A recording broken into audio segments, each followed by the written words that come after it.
Ada fenomena unik dalam musim haji tahun ini, di mana hujan tiba-tiba turun di sore hari pada Senin sore kemarin.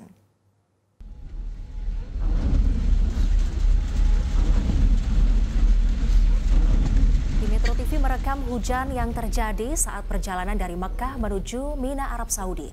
Sempat berada di suhu 49 derajat Celcius pada siang hari, namun tiba-tiba hujan turun sekitar pukul 16 waktu Arab Saudi.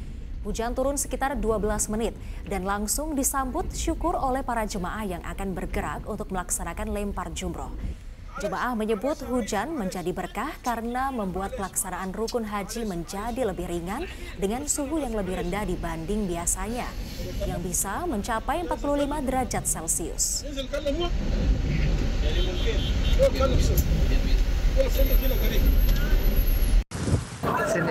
Jelajahi cara baru mendapatkan informasi. Download Metro TV Extend sekarang.